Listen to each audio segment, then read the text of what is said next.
Présenté en grande pompe lors de l'E3 2017, Anthem a tout de suite attiré l'attention de la presse et des joueurs. Il faut dire qu'avec ses héros en armure capables de voler dans le ciel comme Iron Man, et une réalisation technique des plus alléchantes, Anthem est aussi le nouveau titre de BioWare. Les papas de Baldur's Gate, Star Wars Knights of the Old Republic, Dragon Age ou encore Mass Effect bénéficient d'une belle cote de popularité dans l'industrie du jeu vidéo, et ce malgré l'épisode Mass Effect Andromeda. Alors quand un tel studio entend donner sa version du Game as a Service et rivaliser avec les Destiny, Warframe et autres The Division, on est forcément très curieux de voir le résultat. Nous avons ainsi passé quelques jours à Edmonton dans les quartiers historiques de BioWare pour discuter d'Anthem et de ce qui a séduit tant de joueurs avant même les premières démos, son gameplay.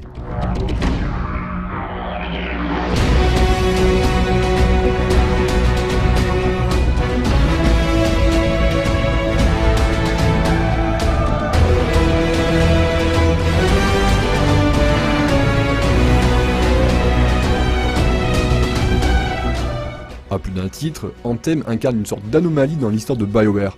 Jusque-là, le studio avait l'habitude de commencer ses projets en imaginant un monde, un univers, des personnages. Le gameplay venait plus tard. Pour Anthem, c'est presque l'inverse qui s'est produit. Après avoir délivré le dernier DLC de Mass Effect 3, les équipes de BioWare Edmonton se sont mises au travail, tandis que leurs collègues de Montréal posaient les premières lignes de code de Mass Effect Andromeda. La mission du studio principal ?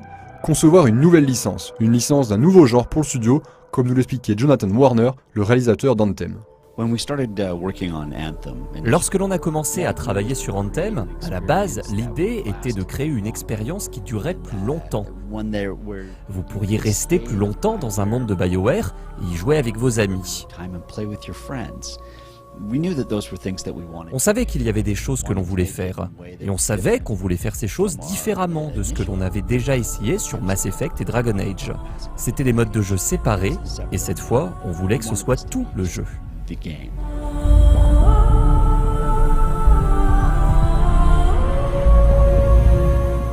Nous sommes alors en 2013 et des titres comme Destiny ou The Division ne sont pas encore sortis. Les développeurs de BioWare sont alors loin de se douter que partout à travers le monde, d'autres studios travaillent sur des concepts finalement assez similaires. Ce qui, en définitive, est autant un avantage qu'un handicap pour le studio.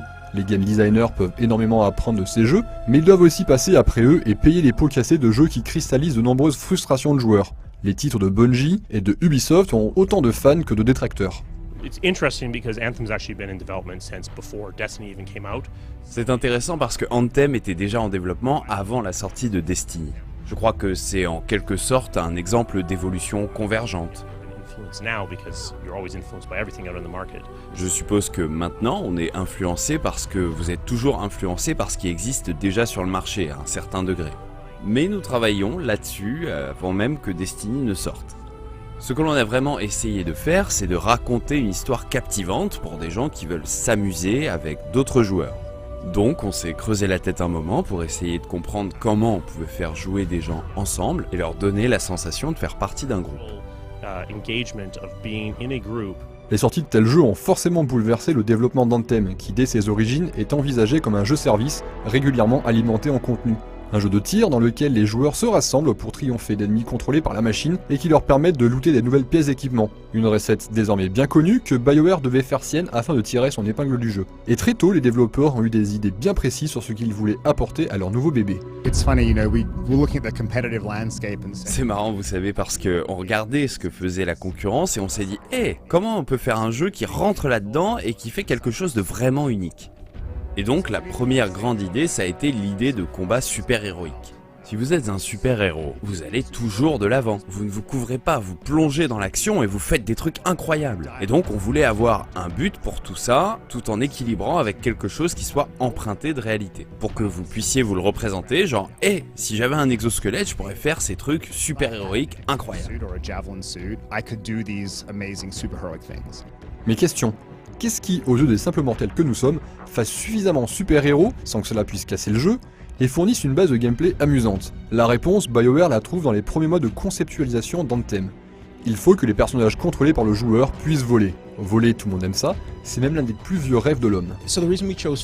La raison pour laquelle on a choisi le vol, c'est que c'est au cœur du fantasme d'être un super-héros. Si vous voulez ressentir l'impression d'être un super-héros, qu'est-ce qui est le plus important ? Pouvoir voler. La possibilité de pouvoir bouger très rapidement dans les environnements et voir les choses du point de vue d'un oiseau. Et plus généralement, bouger rapidement, c'est vraiment au cœur de ce qu'est le jeu. Donc, il fallait qu'on réussisse les phases de vol, on s'est énormément concentré là-dessus dès le départ. C'est quelque chose que l'on voulait dès le départ, mais on a lutté un moment avec ça, parce qu'on avait peur, nous aussi. Oh mec, ils vont passer à côté de tout ce super contenu. Mais dans un jeu de tir avec du loot, le joueur court après ses récompenses. Donc vous voulez vous arrêter, vous voulez de super combats, et il y a tellement de choses à découvrir. Vous pouvez voler au-dessus d'une étendue d'eau 1 million de fois, et puis décider « je vais aller voir ce qu'il y a là-dessous ». Et donc vous descendez sous l'eau, et vous pourriez y découvrir une grotte très cool, ou un donjon complet. Donc il y a toujours quelque chose d'intéressant et de mystérieux à découvrir. Seulement voilà, la capacité de voler est extrêmement dangereuse dans un jeu vidéo, car à tout moment, le joueur peut s'en servir pour casser les niveaux en quelque sorte. Il peut sortir des limites virtuelles imaginées par les level designers, ou s'en servir pour éviter certaines zones où l'attend un combat important et la récompense qui va avec. Les équipes dédiées au combat, au level design et au mission design ont dû travailler main dans la main pour être certain de créer une fonctionnalité de vol qui soit amusante et qui soit sans risque pour le jeu. So many problems. Tellement de problèmes. On a eu de nombreuses conversations sur pourquoi pas empêcher le vol lors des combats. On a fait ça, mais c'était assez nul parce que voler c'est vraiment cool, vous avez envie de voler. Après on a pensé à des créatures qui sont incapables d'attaquer à distance. Mais que se passe-t-il alors à ce moment-là si jamais vous volez? Et ça crée des comportements de créatures où le simple fait de voler et de flotter vous faisait gagner instantanément. Donc on a dû mettre des limitations sur la durée maximale du vol pour que le jeu fonctionne. Il a fallu beaucoup d'itérations sur les créatures et leur comportement. On leur a donné plus de portée, on leur a donné des moyens de vous faire dégager du ciel, de telle sorte que vous soyez obligé de réfléchir et de jouer de manière plus tactique.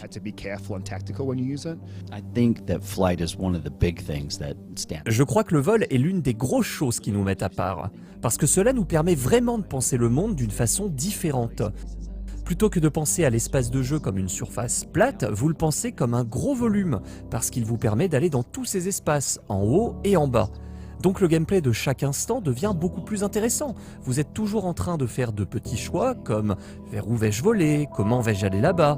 Et donc oui, cela nous met à part.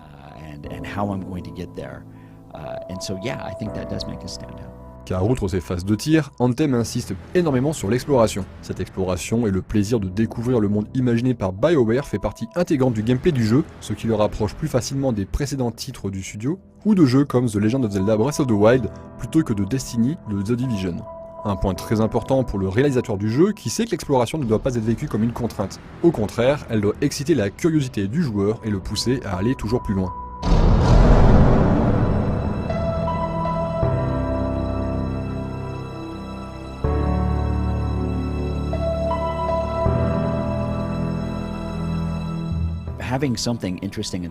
Avoir quelque chose d'intéressant et de spécial partout où un joueur peut aller, c'est un très gros challenge, c'est vraiment dur.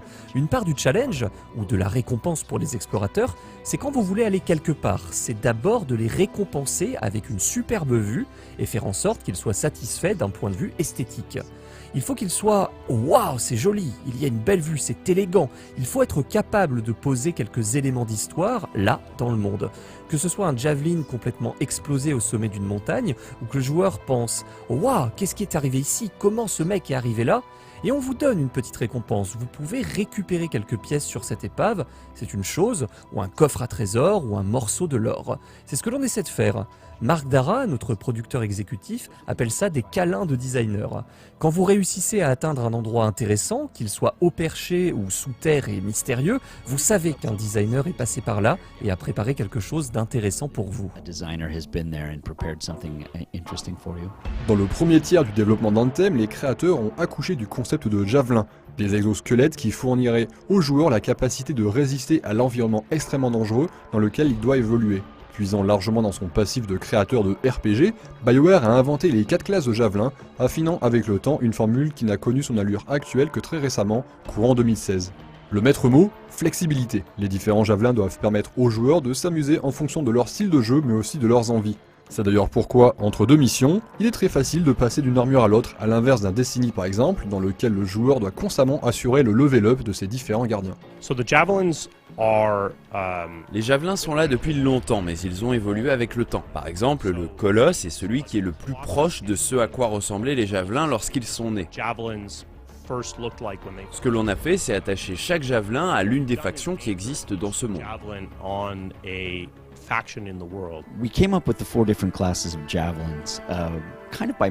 On a imaginé le système de classes des javelins en les reliant aux classes traditionnelles des RPG pour commencer.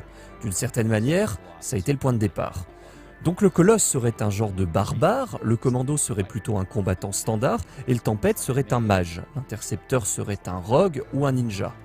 En partant de cette base et en sachant que les joueurs ont des motivations différentes, des raisons différentes, pourquoi ils veulent faire ces choses, il faut créer un certain feeling pour ces joueurs.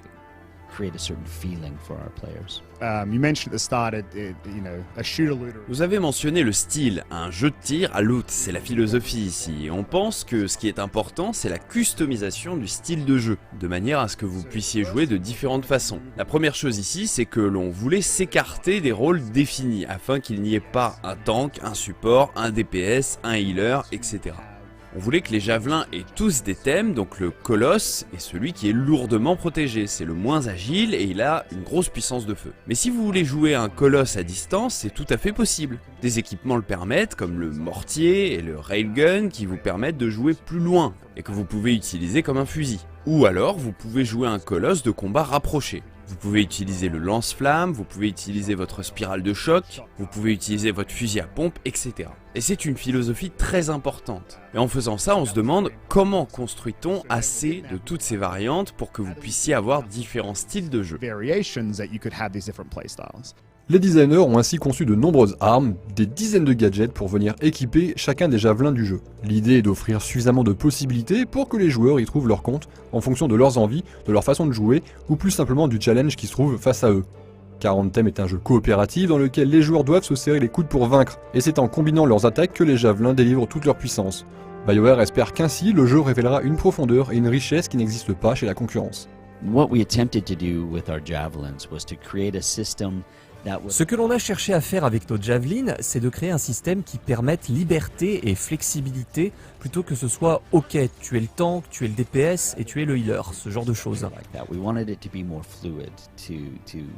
Plutôt que d'avoir une structure rigide de ce genre, on voulait quelque chose de plus fluide pour que vous puissiez jouer à votre manière. Donc on a imaginé le système de combinaison avec les primaires et les détonateurs. Si on joue en équipe, disons que je suis le tempête, alors ce que je vais essayer de faire, c'est de préparer tout le monde pour de bonnes opportunités de combo. Donc je vais choisir des pouvoirs d'électricité et de glace, parce qu'ils préparent les ennemis pour des combos. Dans une équipe, le commando et le colosse vont pouvoir faire de gros combos.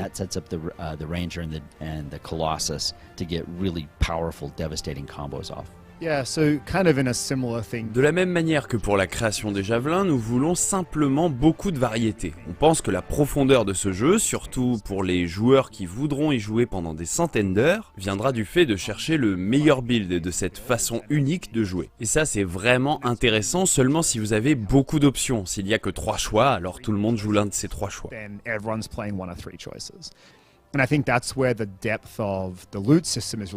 Et c'est là, je crois, que la profondeur du système de loot va vraiment compter. Parce que de cette manière, vous allez vouloir chercher les builds les plus intéressants, ceux qui ont des synergies les uns avec les autres. Par exemple, on a un build avec le commando, avec lequel il existe un objet qui fait que lorsque vous planez, les cooldowns sont réduits de moitié. Si vous utilisez un lance-roquette, il buffera les dommages de votre roquette de 50%. Donc je plane, les cooldowns de mes équipements sont réduits de moitié, j'utilise ma roquette, et le missile fait 2 fois plus de dégâts. Ça crée un style de jeu pour vous. Ensuite, vous voulez récupérer de nouveaux équipements pour votre javelin qui vont vous permettre de flotter plus longtemps, parce que lorsque vous flottez, vous êtes super puissant. Donc vous construisez un build qui va vous permettre de planer plus longtemps. Vous l'aurez compris, côté gameplay, Anthem mise beaucoup sur son vol et la variété de combinaisons d'armes et d'équipements qu'il offre aux joueurs. La bonne nouvelle, c'est qu'il y a plus que cela dans le jeu, à commencer par un univers intriguant et une histoire que BioWare veut à la hauteur de son prestigieux passé. Nous vous en reparlerons dans de prochains reportages.